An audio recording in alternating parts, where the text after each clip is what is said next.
Hey everyone, Michael Short here. Come on, let's go outdoors. You know, there are not that many spring-fed rivers in our province, so when one of these unique ecosystems comes under threat, in my world, that's news. Case in point, the North Raven River, located in the Caroline area southeast of Rocky Mountain House, has come under threat yet again. Another application from a gravel pit operation has proposed to do some dry mining literally across the street from the headwaters of the North Raven River. Real pleasure to have Kevin Gardiner. He's a professional biologist, join us. Kevin, you've done a lot of work in this area. Talk, I guess, big picture. What are the threats being posed to the North Raven if this gravel pit operation moves forward? Yeah, so thanks, Michael, for having me. There are a number of threats for sure. I think our biggest concern is what effect will these operations have, if approved, on the groundwater flow from the Clearwater River over to the head springs of the North Raven. It's pretty well known and pretty consistently acknowledged that there is groundwater flow from the Clearwater River that flows underground to the North Raven, which forms the head springs of the North Raven. Some of these springs, the closest ones to the Clearwater are about 2 miles away, and the furthest are about 3 miles away from the Clearwater River where they're sourced. This latest application by Border Paving is directly in the ground flow route, we believe, to these springs.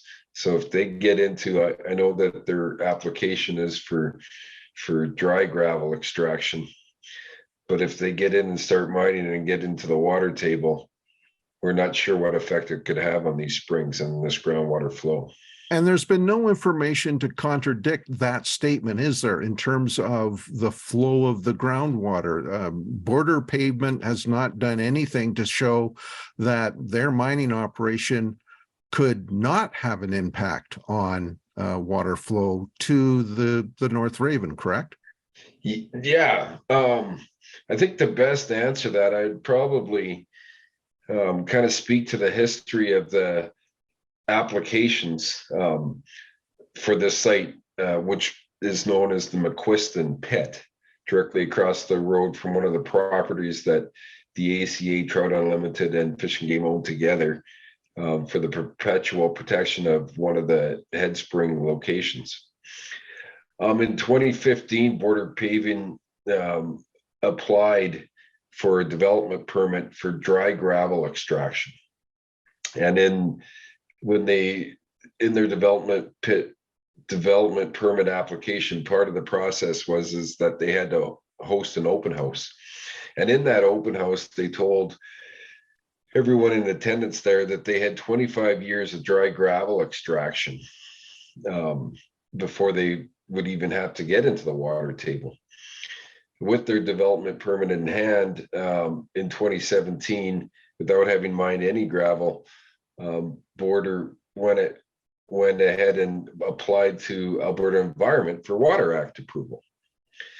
And Alberta Environment at that time told Border that, well, no, your approval with the county for your development permit only says dry gravel extraction, and then your open house, you only said dry gravel extraction. So you're going to have to go back and do your process with the county again, saying it's going to be wet gravel extraction from the start.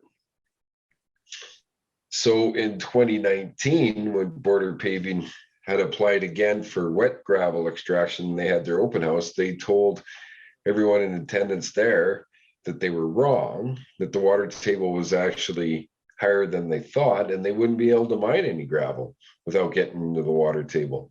Some of their data showed that they had hit the water table as low as 20 centimeters below the surface from their own test holes that they drilled. So one of our big concerns is, how are they going to be able to mine this gravel by dry means? And if they can't, then what effect is that going to have on the groundwater flow over to the springs? Kevin, talk a little bit more about the efforts that various conservation groups have made in terms of bringing the North Raven along in terms of riparian development, working with local landowners to keep cattle out of the river, and the result has been not only a corridor for wildlife and birds, but perhaps one of the top brown trout fisheries in Alberta, if not Western Canada. Yeah, well, sure. I'd love to talk about that, Michael. As I understand it, conservation efforts began in 1973 when the Alberta government then started what was known as the Buck for Wildlife program.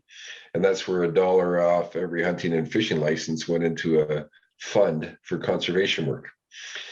With that fund in play, groups like Trout Unlimited Canada, Alberta Fish and Game Association, and then the Alberta government started to do work like Trout Unlimited did a lot of in-stream work, repairing the banks with willow bundles. There was some excavating done, notched logs, that sort of thing, protecting the bank.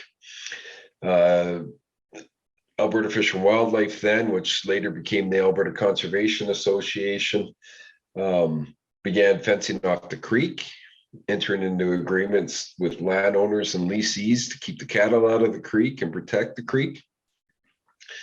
And that program has been continuing in various forms over the years.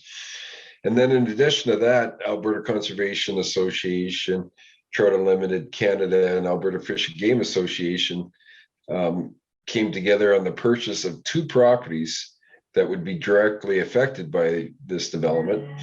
And these properties were purchased for the perpetual protection of these springs.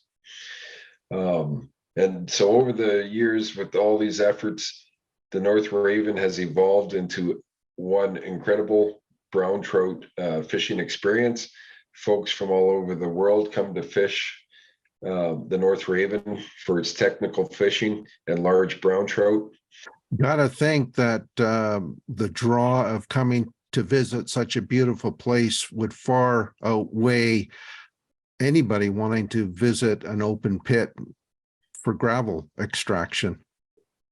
In the report done by the Alberta Fish and Game Association a couple of years ago, they estimated that in 1 year, the North Raven River contributes $400,000 a year to Alberta's economy directly from angling alone.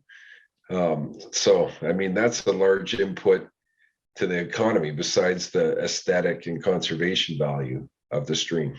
All right. Well, listen, folks, time is short. The deadline for public response to this application is coming up on February the 8th. So if you do have some concerns about this operation, reach out to Clearwater County folks. I'll post the emails up on the screen, and also touch base with the province, touch base with your MLA, let them know how you feel about this.